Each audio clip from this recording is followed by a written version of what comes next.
All right, CNT125, Chapter 10, we're looking at the next A, Authorization. So they remind us that, okay, our best authentication techniques, encryption, computer room door lock, security policy, password rules, all that, are useful, but they don't make a whole heck of a lot of difference if I allow people to do the wrong thing or the insecure thing. Example, I check your ID, I verify, hey, this is Doug Brown, here's his picture, okay, great, go ahead in, but I let you into the wrong room. Hey, I let you into the server closet when you're just an employee. Okay, so the authorization is what do you authorize to do. So this is the next part. So the first one was authentication. Who are you? Or who I'm an employee. Okay, great. Now, as an employee, what do you authorize to do? So the user access to network resources are two categories: the privilege or right to execute, install, and uninstall software. What are they allowed to do? And the permission to read, modify, create, or delete data files and folders. So as a plain old employee, we might not have the ability to install or uninstall software. We can open it and run it, but I can't install our software. And then additionally, as an employee, I have permission to read, modify, create, or delete data files and folders in my directory. Not another employee's directory, not the manager's directory, that sort of thing. So all this authorization has to be done in some way that it limits what, in this case, Doug Brown can do. This is typically done under role-based access control.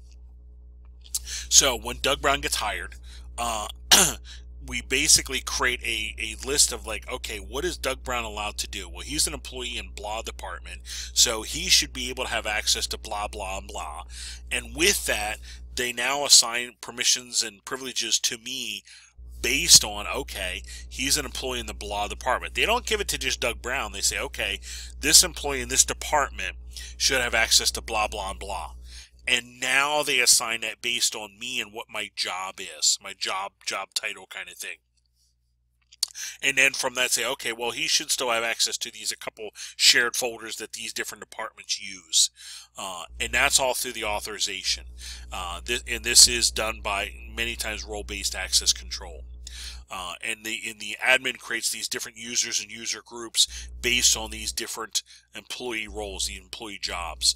And that's usually done in your Active Directory kind of thing of what this person is allowed to do. What are these user groups allowed to do? You create the user group for blah department and you give them permissions to do A, B, and C, but not D, E, and F.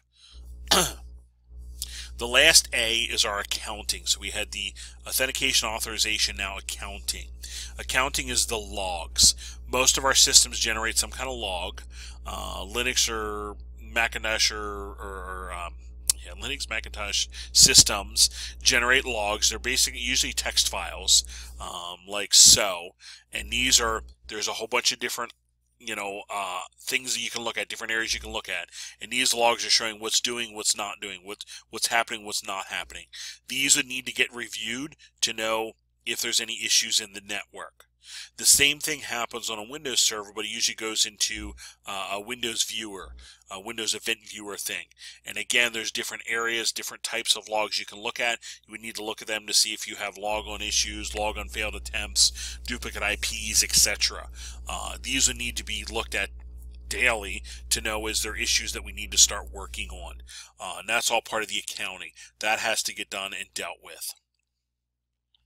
We'll come back in the next one and start talking about our next topic.